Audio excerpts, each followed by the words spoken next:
This is a series of talks, panels, podcast recordings, and rehearsed readings on the climate and ecological emergency, but definitely with a focus on decolonisation and climate justice. I've been to many exile protests, and the big chant that I hear all the time is, "What do we want? Climate justice. When do we want it? Now!" And I've often wondered if I really know what that means, and if the people chanting it know what that means. So this panel brings together a load of experts from various organizations working in climate justice, and hopefully they'll be able to demystify it for us somewhat. So I'm going to pass over to Mothiur Rahman, who is chairing this panel. I'm with Exile Muslims and also in the guardianship and visioning team for Extinction Rebellion, and was in the political strategy team leading up to the April Rebellion. Got Ali Brumfitt, who's here from Global Justice Rebellion, which is sort of a bringing together of a number of different organisations with XR around global justice. Gita Parihar, who's with is ex-Friends of the Earth, head of legal, and is also now doing a lot of work around regenerative justice, regenerative activism. And we've got Valerie, who's actually was with an ex-activist from Ghana and has done a lot of work around the Heathrow pause and also some other activism with Exile, which is really exciting to have her on the panel. And also have Hiba Ahmad, who's from Our Future Now, and really great to have you on the panel. So I thought we'd just start just for each of the panelists just to on this question of climate justice and something, what is that? I guess for me it's the causes of the climate and ecological emergency are rooted in injustice, and you can't therefore have a solution to the ecological emergency without looking at global justice. And as part of the Global Justice Rebellion, that doesn't just mean one aspect as climate as if it's an abstract thing. These problems have been caused by extracting resources, taking livelihoods, removing land, exploiting workforces. All these things are connected, and they're all the thing that overall caused the emergency that we're in. And if we focus on it as climate as a single issue, then we absolutely can't solve the problem. So for me, it's about going back to that old quote that injustice anywhere is a threat to justice everywhere. And that we need to come together over collectively to solve the problem. So. Thanks. I would agree with that. Climate justice also has a very strong global element to it, which I wanted to speak to a little bit. What we're seeing now is our society, you could say, started off around 500 years ago with the Enlightenment, where you had the first separation in Europe of humans from nature. You had at the same time almost a kind of genocide against half the population with the witch burnings. You had a whole load of othering of a core part of the society in order to develop a particular model, which then required colonialism and resource extraction from other parts of the world, and that built the industrial society that we have now, and also the problem. So when you look at it in that context, one can see it is global, it has global dimensions, and the justice element is that the countries and the populations that contributed the least to this problem, and in fact were impacted by the resource extraction and the colonialism, are also the ones that are suffering the most from it now. And that's recognized actually in the international climate negotiations. I worked with Friends of the Earth for about 8 years in the run-up to Paris, and there's a concept called common but differentiated responsibilities, which means that the planet is everyone's concern. But developed countries, because they paid or industrialized countries, if you want to use that language, but the countries that benefited the most from the Industrial Revolution and colonialism, both caused the crisis and benefited the most from it. And therefore, they have a duty to provide funding and technology to other countries that are both facing the impacts, dealing with existing impacts, and also having to try and create a way of creating livelihoods for people without using the same model that has contributed to climate change. So climate justice fundamentally has that as its core in terms of considering all of the viewpoints and the ways and the approaches to addressing climate change. Hi, everybody. Can you hear me okay? The way I look at it is that climate justice or injustice has impacted on people in even in this country. When I first came to this country and I was going to school as a little girl, in history, I discovered that in Britain in the 19th century, poor people, which is the majority of the people, were treated almost like slaves. The children were abused, had to go to work, and life was pretty tough. This sort of attitude towards populations obviously spread around the world, or rather started in places like Africa with slavery and colonization and so on. But what is most shocking to me is that it was happening right here as well.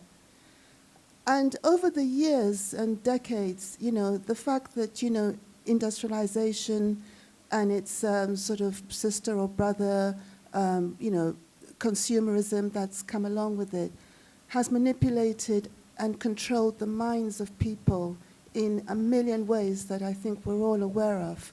That, to me, is also climate injustice, because people have to be free in order to be able to begin to rebel. Okay, thank you to all the other panelists for excellent points. I feel like, you've said everything I was meaning to say.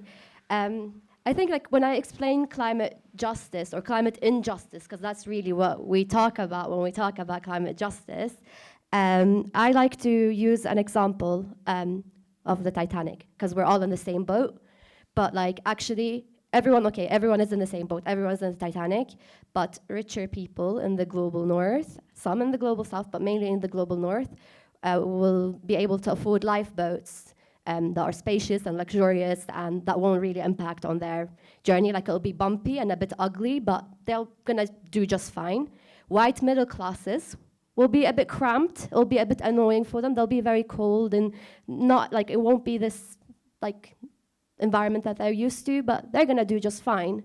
But I think that in the Titanic, the rest of us are condemned to the depths of the sea, and this condemnation is a political decision, and we shouldn't take it for granted. The climate emergency was a political decision enabled by, putting profit before people and planet, and this is the consequences of it. So I think that we have to be very clear about what's happening today. So sure, we're all on the same boat, but we have very, very different responsibilities and different realities in the same boat.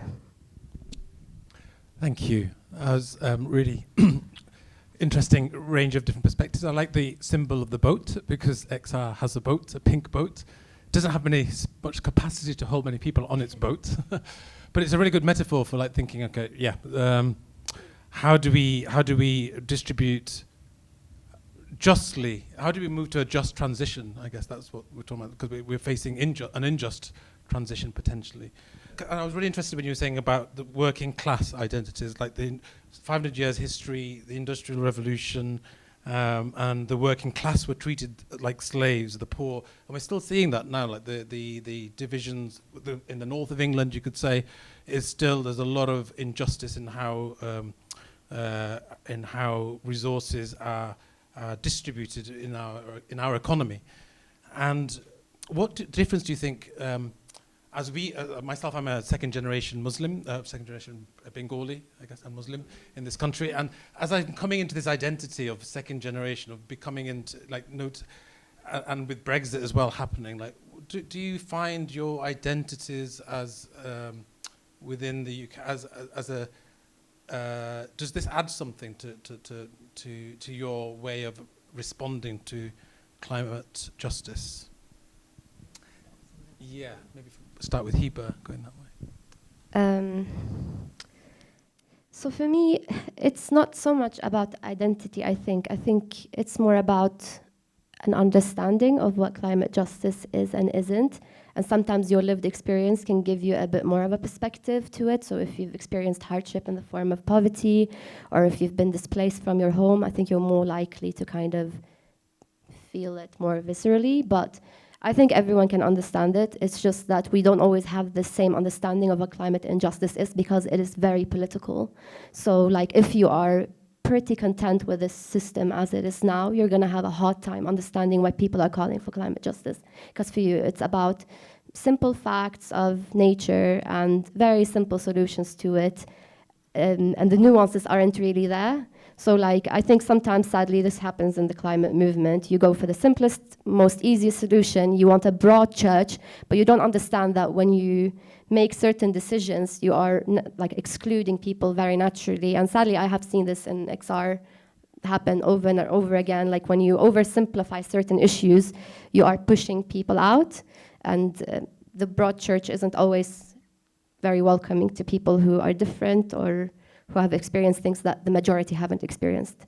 And I just think it's a bit of a shame because we never really, like you don't really win on, I think, like civil issues by like appealing to the humanity of your oppressor. You win it through building coalitions based on solidarity.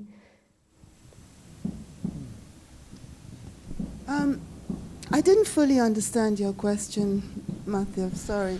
But I would like to say about identity, you know, being from Ghana, what really upsets me is the fact that, you know, when I'm there, I see that, especially in the last 15 years, maybe 12 years, that as, you know, globalization has arrived in Ghana. People have access, obviously, to mobile phones, to internet, and so on. They can see what's going on all around the world, and everybody, you know, most people don't care about the climate, actually. In a lot of countries in Africa, I'm sorry to say, because what they want is the Western world's luxuries and the life that's been, you know, created here. And they feel that this is their chance. You know, companies are all flooding into parts of Africa to dig up oil. This is, you know, absolutely prosperity for some African countries. And this is the focus.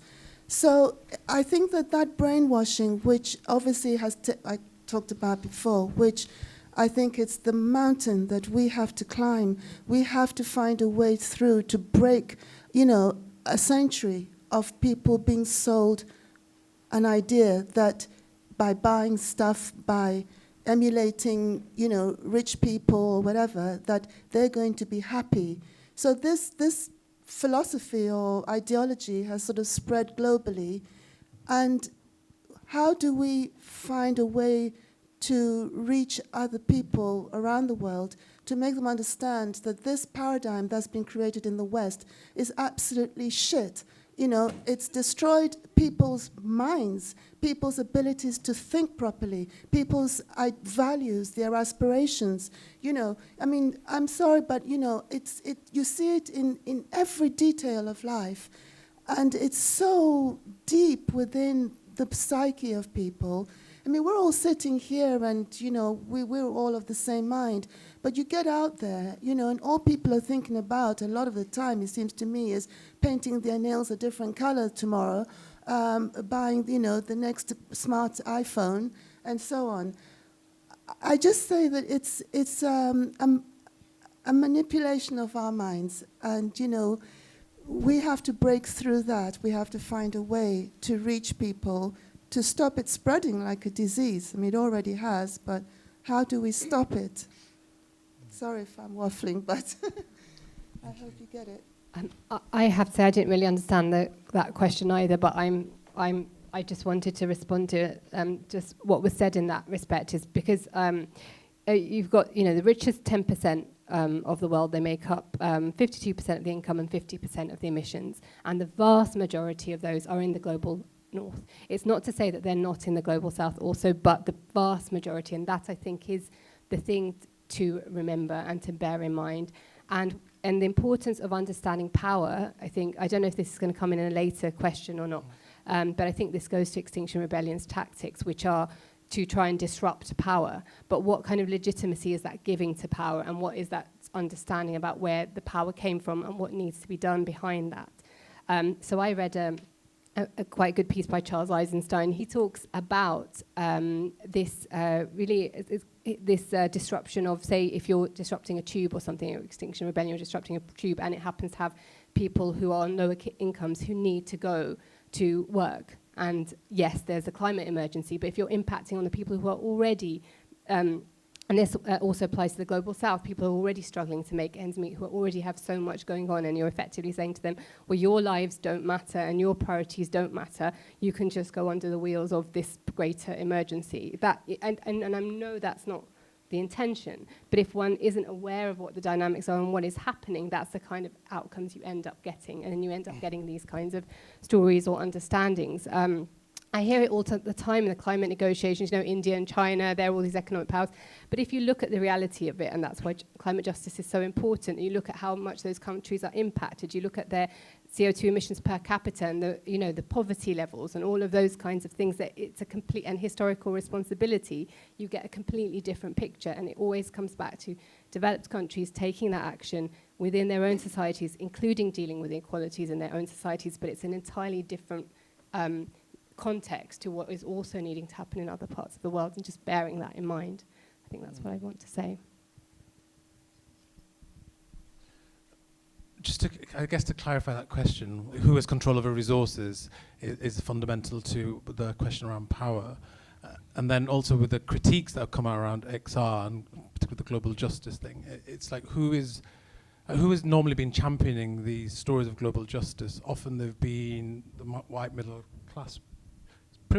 Quite privileged people have also been championing the story around the global south, and I'm wondering, can diasporic identities in the UK, is that shifting that narrative? Do you feel there's been a shift in different stories being told around, like either from Ghana or other countries, but as these people have come into their second generation or third generation, and they're bringing their own stories to the climate justice debate? So I'd say that the climate justice debate has always come from the grassroots. So, for example, Friends of the Earth, which has championed it for a very long time, is a grassroots movement and is a predominantly southern grassroots movement. So that's coming up through the stories and the struggles that are being experienced, and also the experience of how then that gets translated into power plays like the Paris Agreement, and how you end up seeing all of those kind of issues. They're talked about in name, but they're not actually translated into political action. So I think the stories have always been there. I think it has been co-opted. I think there are a lot of understandings of what climate justice means that suit, because it's a term that got popularized, and therefore you can have other actors using it and co-opting it to mean other things. But it's always fundamentally been about that. And I think as diaspora populations, yes, it can be understood in both ways. It can be understood through an experience so I grew up in Haringey during the tail end of the Thatcher years. So learned a lot about political structures, and had a very good comprehensive education which literally covered all of these issues.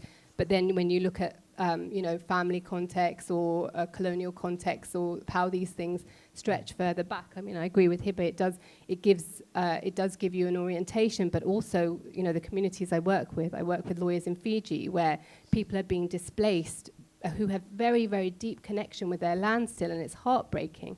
They're having to wait for their elders to pass away so they can even move, 20 kilometers away. And the irony of it is it's because of the actions when people, countries in other parts of the world where those connections have been completely lost. They've been eradicated for centuries. So that's very powerful for me too. This question around equity, around like the way in which the impacts have been mostly felt by the global south, but the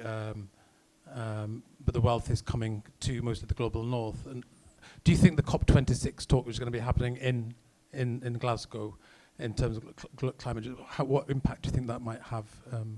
Do you think that they're going to be? Do you think there's a chance of there being success in these talks in the particular way that the climate justice question is being approached by these nations? My feeling is there's bugger all chance of COP26 doing anything, and we've had so many talking shops, and it's recognising, as someone said earlier, this is not an accident.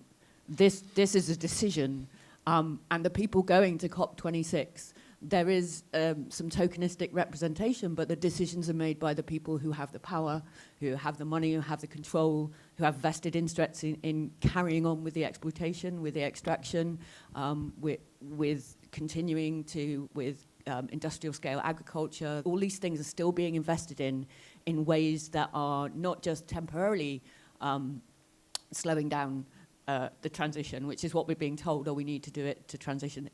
They are investing in future generations of destruction because they have the fancy lifeboats with the luxurious helicopters that can take them to the places.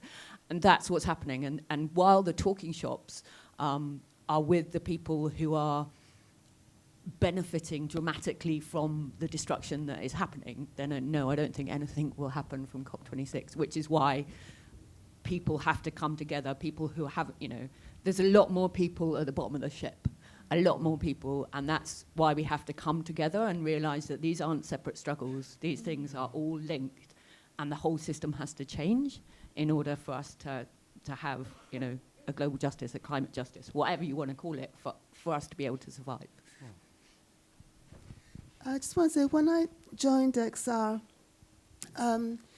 it was just at the end of April 2019 when, at the end of the rebellion, and I just caught the last 2 days of it because before then I wasn't really aware of it. I had been in my life sort of crying for 2 years because I had all these sort of grandchildren being born in the last 4 years. And it was just devastating for me that they weren't going to have a good future at all. But I felt very alone because I couldn't get friends of mine. I said, oh, come on, let's try and do something about this. And I didn't know about XR, of course. But nobody was interested because they were all busy going about their business. When I went down to Oxford Street, I saw all these people, and it was amazing. But the thing is, I saw no black people. And then I sort of broke away from the main thrust of the protest, and I walked up Oxford Street. And lo and behold, there the Africans and Caribbeans were busy shopping. And so I just started stopping people and just saying, are you here for the protest? And they're all saying, what protest? What are you talking about? And so I sort of, mentioned it. And the responses I got was oh, yeah, we've heard about it, but, we don't care about that. If it's not going to make us money, we're not interested. Or, they did they've destroyed the planet, they can sort it out. I mean, this was a kind of attitude, but just generally was a lot of apathy, lack of interest, and some people mentioned, knife crime, and so on. Sometimes I think that the climate crisis is actually, in a way, a sort of gift to humanity. I mean, as human beings, I think we always find the positive in the bad news, in our tragic circumstances. And if I have to dig deep, I would say that before I ever knew about the climate, I didn't know about the degradation of the climate, but I knew about the degradation of the human spirit and human values. And, it wasn't sustainable. I felt really, really sad that my grandchildren, and I've got 8 of them, were going to grow up in a world where people didn't really have good values, didn't care about each other. That was bad enough, right? But I think at this point, the coming together as one, and this is what I try to tell black people, that it doesn't matter who caused it. The only solution is for all of us to get together and fight the sort of 1% or whatever who are in control of the whole thing and have been for the last 400 years since slavery and colonization, which sort of fueled the whole thing. But it's up to each one of us to set us on a different course. It doesn't matter about our circumstances in life or color we are or anything like that. And that's the message for me, which is the most important thing. And I feel that in terms of the climate injustice, I literally think that even white people, even though you're saying that there is this, the boat and some people will survive, But survive to what world? Into what world? You know, it's not that going to be that great for them. But the solution is the one where we all come together as one and forget about, you know, Sorry, our can differences. I just answer to you? No, it's fine. Sorry, thank you for your perspective. I just think that, like, from my perspective, like, I was at the same protest as you. I was with a group of people of color. Some are white passing like me, some are not. And, you know, like, what I saw was that actually, like, we were targeted more by the police than the white people around us. I wasn't at the, like, let's say at another protest I went to, for example, we were trying to block a road to the arms fair that happens here every 2 years. That was the whitest protest I think I'd ever seen. It was like by the side of Lewisham. And there was a huge police presence because we were blocking roads and we were talking about climate justice that day and about how the arms fair is like one of the biggest polluters in the world, and they're also one of the biggest drivers of conflict, which drives climate change and so on. And that day, just us being there and the police being there led to more stops and searches in the area. We saw young black men being dragged away for things that we did. And when we tried to mobilize other activists around this, like, please, we need to go and talk to the police. Like, us being here has harmed the community here. Like, these young men haven't done anything. They're coming back from school. There were a lot of people that were like, no, blocking the road is more important. We're not moving. And to me, that is kind of the key to why a lot of people just don't come to the protest. Like, for me, when I go, I'm happy to be there, but at certain points I have to back away. I'm a migrant, like, my right to be here isn't certain. So if I go to jail, like, that could have detrimental impacts on the rest of my life. I might be deported from the country. I might not, you know, like, not be able to continue with my job. So for me, like, being here is very, like, conditional. So, like, I try to be in the best way I can, but I also recognize that, like, some people have more privilege than others. So I think it very much plays into it. Like, while I think, like, there is some, you know, like, point to your analysis, I think richer people in general, and I think these are the people you kind of saw doing their shopping and going about business as usual, don't really engage with these things. I think a lot of people do want to engage, they just don't have the privilege of doing so, because they're taken to Brixton police station and they're beaten and they're, you know, left to die, which has happened many, many times. Whereas white activists go and they buy flowers after and they thank the police for good treatment. So it's not that easy. I don't want to talk too much, but I'd just like to just say one thing here. I very quickly after joining XR actually got involved in the Heathrow pause. I have never been an activist in my life. But the reason I decided to do the Heathrow thing, the reason I decided to fly a drone was to set an example to other black people that at this point in humanity's history that, you know, again, I just said the same thing, that we've all got to fight for this. So, you know, I'm a grandmother, you know, and I have sacrificed so much, including the fact that I have a daughter who lives in Los Angeles, and, you know, I don't fly, so I haven't seen her for 2 years. But the main thing is I just wanted to show other black people that, yes, we are a little bit more at risk, but we've just got to do it. People have done it in the past, and we've just got to do it now. Thank you. I was just going to jump in again on that and be like, yeah, totally. This is kind of two things that go hand in. We need to stand together, but that means people who are able to make it safe for people who is less safe to stand together. And we've been pretty rubbish at that. And some of the love bombing of the police and the flowers shows that. It's like, if we're going to stand together against a thing, let's stand together. And that means if people are being stopped and searched, if you're saying they're with us, then we go and help people, right? Because that's what we're trying to do. We're not prioritizing one struggle over another. If we need to stand together, that means completely within everything that we're doing and recognizing that we all stand together against the system and work together to do that, to make it. So to understand and respect that it's more difficult for some people to take part, but also to take some responsibility in changing that.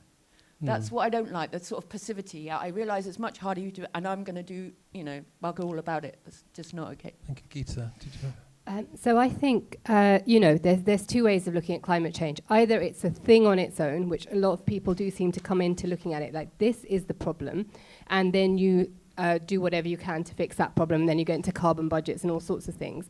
or you see it as a symptom. So it in itself is a symptom of a society that is basically killing itself. You know, what kind of so-called civilization destroys everything it needs to survive, which is where we're at. We are in that. So that takes a lot of unpicking. It takes a lot of understanding how we got to where we got to. It requires understanding injustice and how we arrived here. And so when you have a tactic, which is what Extinction Rebellion uses, a particular tactic, and you overlay that tactic upon this, and so you have these various layers of, you know, injustice or causes that are much more complex, that tactic is going to play out in different ways. And so if you're only looking at, okay, the climate is the problem and we're just going to do this and we're going to disrupt things and then somehow it'll all get magically sorted out, then it makes sense. But if you're looking at it in that much more complex way, which unfortunately is the reality, I mean, anyone who spends any time on this will see that it's a very entangled piece and we each have to find our own way. And so I agree there's personal responsibility, but there are structural injustices and there's systemic problems that also cannot be avoided. So then that's when you look at these sorts of tactics and say, okay, is that really the one that, you know, in this context is going to be the most inclusive one for most people? So I think that's a question for Exile. Yeah. Be really good to sort of open it to the floor. I just wanted to, before doing that, just in relation to this point, the Wretched of the Earth letter that everybody's probably read by now, which came out a few months ago, and there is a sort of Exile response to that. But do you have anything to add in terms of the critique that was in that letter from Wretched of the Earth, which is basically on this point that it's not the movement itself is not looking at, it's not a united front. It's only looking at issues. It's not looking at the experience of black people, and so that not enabling them to come into the movement, and might need to change its tactics. But do you think that's a co-option, or do you think that is a valid point to bring that that Exile's tactics needs to change? I'm really interested because this keeps coming up in that it's a co-option. Co-option by whom and to what? Like, oh, we also want to solve the climate and ecological emergency by all standing together. Is that co-option? I don't know. How is it co-opted? I'm raising the question. I'm not going to stand and defend. I've got my own views, but I don't want to say my views at the moment. I think ultimately this is about power again. This is really understanding that this is a question of power. So if you have a theory of change that we are going to go in and we're going to disrupt power, which is effectively, you know, at a very simple level, my understanding of what XR is about, what it doesn't. My husband puts it, it's not clear what it's for. What is the end to which you are disrupting power? What are you trying to get to? I think the point you made about what kind of world would be left is a really vital, important one. I mean, even if you look at the vast number of human beings that are being excluded from the current debate, you don't look at nature or ecosystems or, you know, the indigenous peoples who are on the front line, who are actually the ones protecting the biodiversity that we need. Even if you don't look at that, you're still trying to bargain within a system that's failing. And I think there just needs to be an acknowledgement of that and some kind of deeper reflection on where it is that XR is trying to get to, because that would help it in terms of understanding where this tactic is and how it works and to what end. That's what I would say, as someone's on the outside.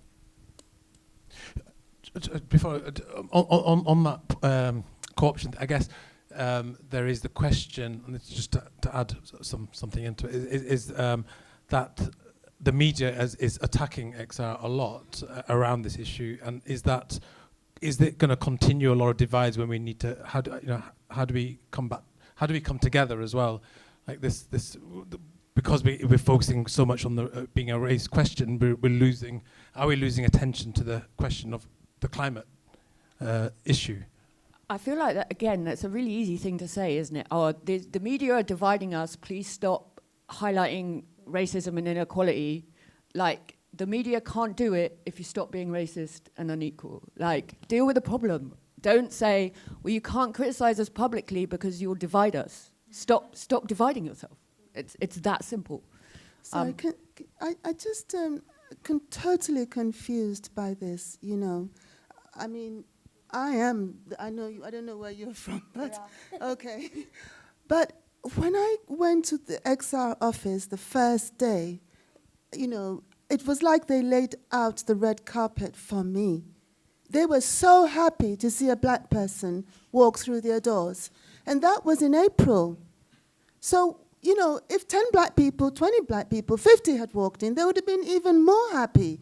So why is XR accused of being racist? I don't understand it. I just think that the problem is that we, to some extent, I think white people sometimes make the problem worse because they feel so bad about their history or our history that they want to take the blame for everything. Yes, I mean, I can put blame totally. Mothiur corrected me about this, and I've learned not to talk like this. When I say white people, I don't mean everybody. My children are nearly kind of mixed race. I have loads of white friends, blah, blah. But obviously, more than the percentage of people who control the world, mainly it's also white men, not even with the women. It's really just, I think, to make the rest of and to get people to understand that we're in a crisis and everybody has to take part in saving the situation is as much the apathy. I've seen it amongst loads of English people who can't be bothered, you know, they just want to get on with their lives. And then there are black people and there are other reasons, extenuating circumstances and so on. But we're all in deep, deep trouble to try to just literally wake up, you know. And I think waking each other up is understanding that we've all had a dirty trick played on us over centuries. And it's not an us and them thing. You know, whether you're African, Caribbean, English, French, well, I don't know about French, but yes, French. You know, I've gone to see movies, you know, about what the French did in Canada. I think it was called The Mission. You know, that devastating story of the takeover of those people's countries and culture and religion and everything. I came out and I was on the ground crying the cruelty of it all. So this cruelty has perpetuated for centuries to all people. And at this moment, I think somehow we've just got to get the message that terrible wrongs have been done to humanity.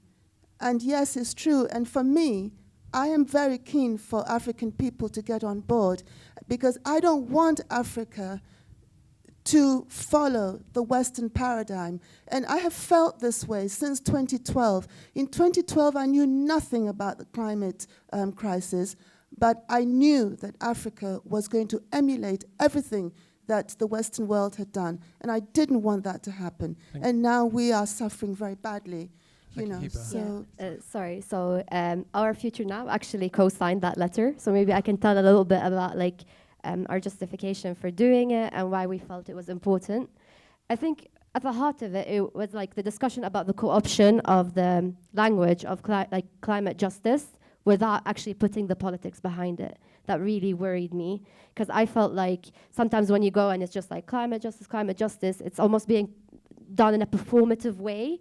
Like it's actually, you know, like not about like acting woke and then going home and like going about your day. Like wokeness for me is about acknowledging the systematic oppression of racism and sexism and homophobia and all of these things and realizing that they're not just like things that are out there, like they are material things that impact people in their everyday lives and impact them in so many different ways. So I think for me to like use the terminology and not acknowledge the structures and like work against them every day, that's a problem for me because you're taking away the meaning of the word and it's just becoming meaningless. It's like a greenwashing of everything, you know, and this has happened before and this is why a lot of, I think, activists are very, very scared of this happening again because it's a really useful analysis. It really puts a hand at the heart, like, you know, it talks about the power and like imbalance of it all and to just kind of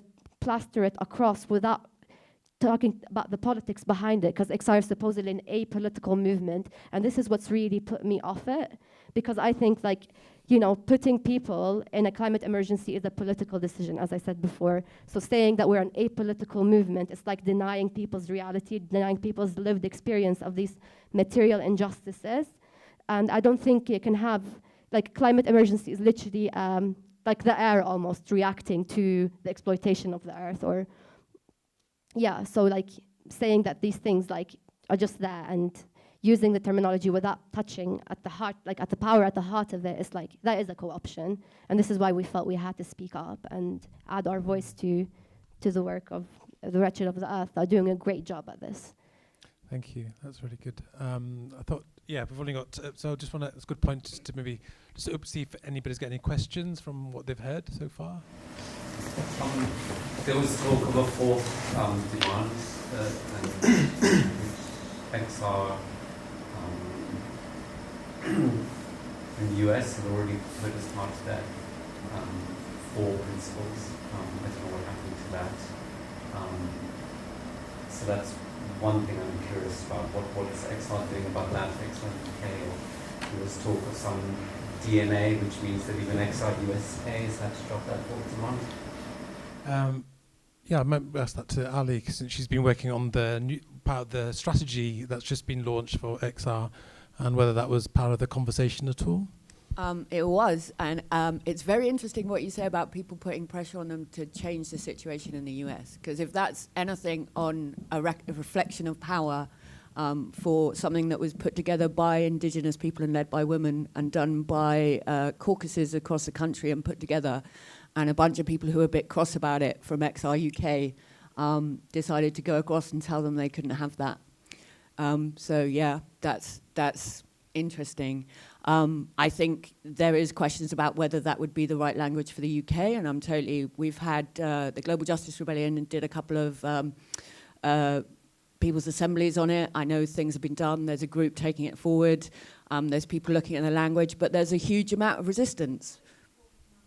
The fourth demand was about focusing on a just transition and particularly recognizing the unequal things that have happened within the one. So putting the communities most affected first. And some of the problems is people have responded to that by saying that we're prioritizing some people over other. But it's really about balancing if we took a load of stuff from people to solve the problem, some of that stuff has to go back. And people don't like that. Because they think we can actually get through this situation without, we talk about disruption, we need to disrupt ourselves. And it's going to be really uncomfortable, and we're going to have to give stuff up. And that is making people really uncomfortable. And within XR, there's a real resistance to speaking about inequality and speaking about reparations and speaking around those things. And that's why people want the fourth demand. It's said it's not needed, because it's distracting from the other demands, which I'll leave people to their own conclusions around that, but that's the situation. I do think we need to get away from this narrative that it's exclusively about giving stuff up and we're going to be worse off. Like, we're all going to be better off.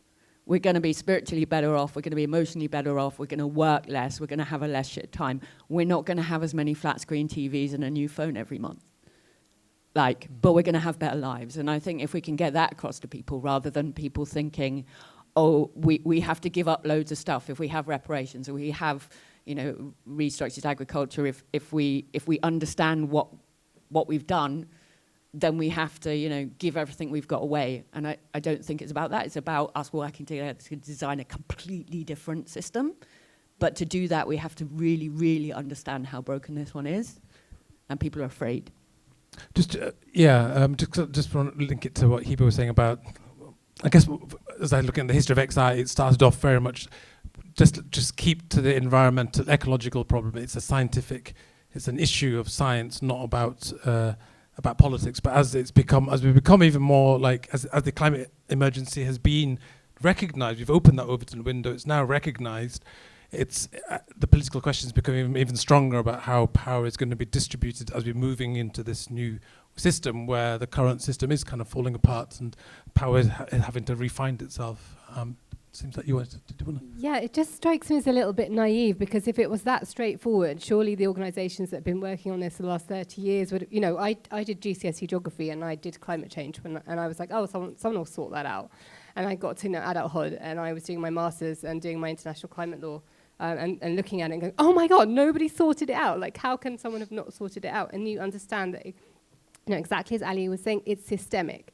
And so I think there was a certain naivety on the part of Extinction Rebellion to think that it could be in this space without getting into these issues. And it is unavoidable. It's really important to highlight the role of the emergency, but if you go the wrong way with that and you go into panic reactions, you go into geoengineering and all sorts of other nonsense, that really isn't going to, because all you're doing is replicating the things that have created the problem. So to solve the problem, the basic thing is to avoid the things that have created the problem and start unraveling those. And so that is absolutely key. You know, I think I just keep going back to that, really.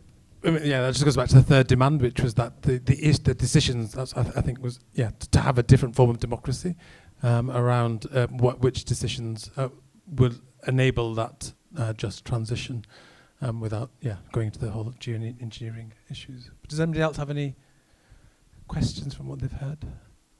I guess it's about actions, like the question of actions, because this is what XR has drawn its strength from and its numbers, and I totally appreciate what you were saying and what you were saying about at the arms fair especially, right, and then like not wanting to leave the roadblock to go and show solidarity with other people that you're affecting who are from that area, but the action is like what has made some attention come to that arms fair, and do you know what I mean, just like actions in general. I don't know how you would do that differently. Like you said, it's not about like prioritising struggles, but surely if you're in the road like that, like you're doing that action and that's what you're kind of committing to in that moment. An example for me would be one of the days in the October Rebellion where there was a mining conference and there were some indigenous elders that had come over from South America to protest about the mining, and Extinction Rebellion were doing another protest around the next corner. It's like, well, block the road in front of that. You know, link the message, show the damage that's being done to the planet exactly while you're there. If you can't leave your roadblock to do something else, tell them about that round the corner in your roadblock. You know, it's not either or. It's not, we don't need to be doing the blocking of the roads, we don't need to be doing the things. We need to be telling people why we're doing it, and that story links to the Global South very strongly. And if we get that right, it'll be a really powerful message that brings us together. Yeah, I just want to follow on what you said. Like, I really don't think it's either or. I think you can design actions so that some people can go and, you know, make sure that young children aren't being stopped and searched for something that you're doing. It's very easy. It's about going and like kind of almost distracting the police. But instead, like when I was raising that issue, someone came up to me and started talking about knife crime and, oh, the police are actually here for a reason. And I'm like, this is like really, really wrong. You're coming here from outside of London and you're like showing solidarity to the Global South by blocking the roads, but you can't show solidarity to like people who've probably been displaced by the same arms companies. Like in Lewisham, like British children, they might look different to your grandchildren, but they're still children and they're being violated, and we're not going and doing something about it. Like, to me, it just shows like the dissonance of what's happening, and this is what I'm talking about when I'm talking about co-option. It's that like you act a certain way, like performatively almost when you're doing the action, but like when it actually comes to it, your politics don't really match up, and this is what really worries me nowadays, and like what worries me with the climate movement as a whole, that we're like talking about these things, but we're not like internalizing it in the way we do things. Like for me, the first thing to do was like, oh my God, a child is being like violated by the police. They haven't done anything. They haven't agreed to be on the street with us. They're just minding their own business and they're being harassed. We need to go and do something. And everyone else was, no, we have to go about doing the thing we've planned, even though it will harm that child. And for me, like if that child is being harmed, that is not a good action. That needs to be immediately stopped, or some of the attention diverted so that we can go and fix the situation. And I think had that child not been a black child in Lewisham, I think the reaction would have been very different from the grandmothers that were around me, and that sadly didn't feel the need to react in the way that like me and a few of the other people there did. And it's, I think it's that you're having to explain your humanity again and again in climate like spaces that really puts people off. Like, that shouldn't have to be the case, but sadly it is many, many times over. I would really like to see XR actively showing solidarity with the communities on the front lines in the Global South, so the environmental defenders who are literally losing their lives to protect the most important biodiversity we have, the indigenous peoples and the communities that are most affected. And I would like it to have a clear part of its strategy that does that and makes those connections. And politicize them. Can I just say that XR is just a year old. and it's just a baby, you know. People got together and they had an idea, you know, in desperation, something had to be done differently. You've done a pretty good job. Of course, there's growing to be done and learning to be done, but I feel somehow the dialogue is sort of kind of very critical and sort of a bit conflictuous, is that the right word? And I think we can be more gentle with ourselves and with XR and sort of grow together. Yeah, I just want to, I mean, yeah, just to Roman's point, just to bring in about you saying about joining forces, solidarity with the global south, the indigenous communities. One thing that of the indigenous UK communities that Exile is doing is, you might have seen in the news, around the coal mining in Durham, which are very poor working class communities in the UK, facing not only the mines closed 30 years ago and they lost all their jobs, but now facing coal mining and having their children, their lungs being affected even more. And that action that was done outside the Ministry of Housing, it led to whole newspapers. It did lead to that issue coming to the forefront, led to LBC then coming, bringing somebody on the news that the Ministry of Housing saying, why are you doing this then? So it actually brought the issue. So do you feel these tactics are, or this is connected in some way to the global justice work, bringing issues that are impacting the poor communities in the UK? Is that one step forward? Sorry, one other thing I'd like to say is that, some people feel that white people always sorting everything out. And I know that you can say that, you do represent, the big percentage of people who've caused this problem. But I don't know, I just want to see black people taking control and of this situation as well. And, mobilizing ourselves and, understanding that we've got some power as well to do something. I mean, I don't want to sit here and have, sort of white people. I'm really not at all racist. I love Shakespeare and everything, But, I just feel that you speak for us and you mean all the best. And it's not your fault either. But as an African person, I really, really want African people, Indian people, South American people to wake up and also fight for their rights to have a future. And it's not just all about, even me now, I've become like this white person sitting here, sort of taking responsibility for everything. What is happening in Africa, Africans, countries, what they like to call them economies, are also growing really fast. Population is growing. You go there, you find them, people are just driving. Families have loads of cars. They're driving cars, they're burning, fossil fuels, air conditioning blazing everywhere.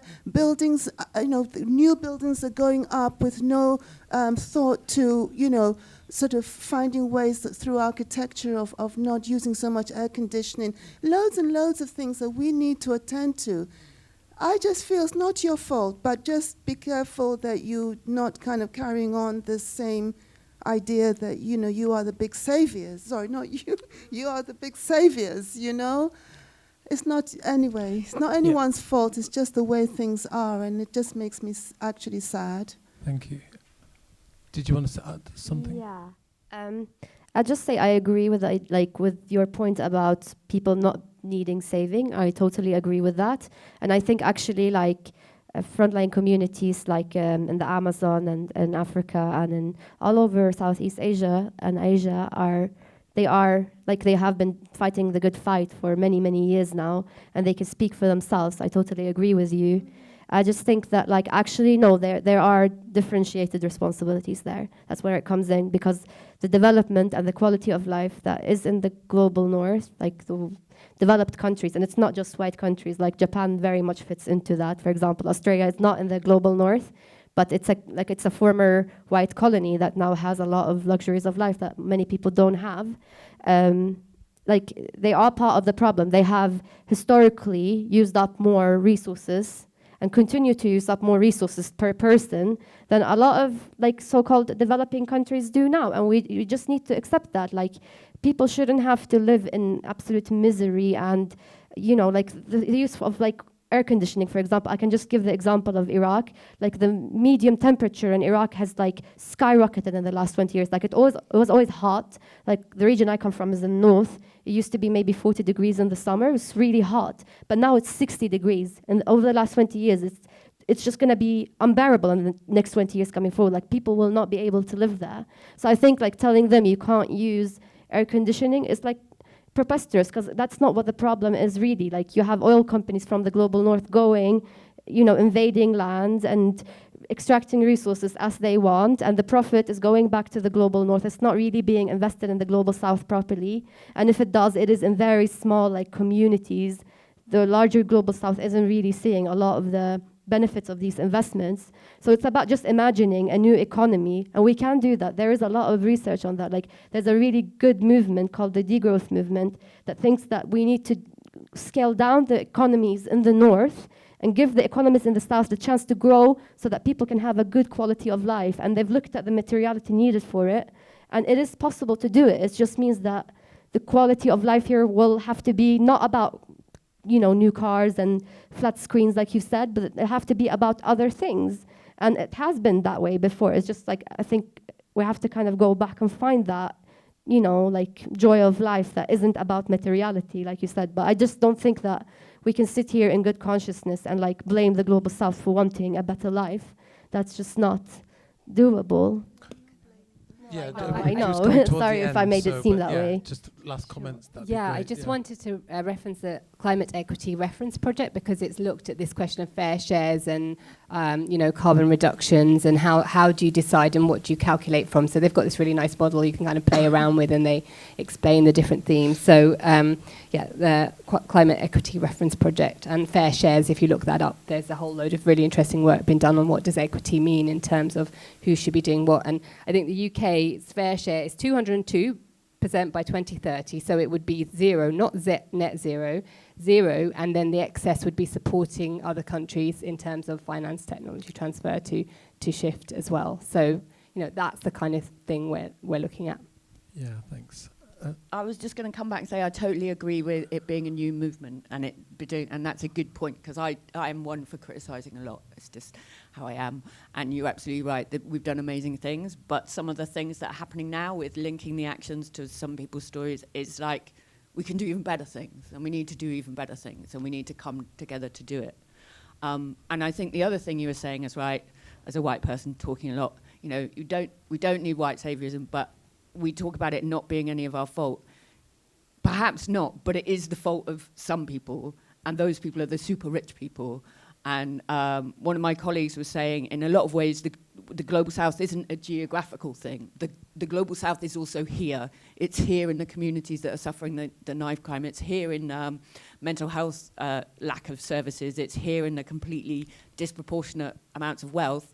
And also the Global North is in some places in the Global South where there are super rich people being exploited. So I just wanted to say thank you for those points. Aligning the sort of less well-off white people's way of thinking, making them realize that they actually share a lot with the sort of global south or whatever, I think that would create more awakening, because it's the connection, isn't it, to put all the story together. And, you know, we need people in this Western world to wake up, and I know that at the end of the day, it has to start here, right? But at the same time, so it has to start here. White people who are not so well off also have to understand that they share the suffering, the injustice with other people around the world. I think that'd be a much stronger story.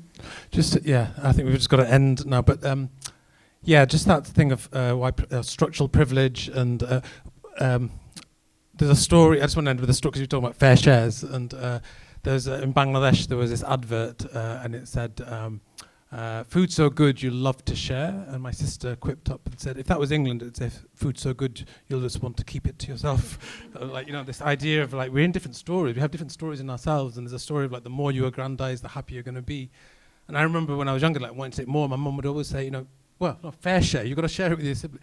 And then actually when you share it, you actually find well, maybe there's something better, there's a different story about sharing than about I want to take and you think you're going to be happier. So yeah, that's what I learned about this idea of sharing. But thank you very much for listening, and thank you if you could extend your to the panel.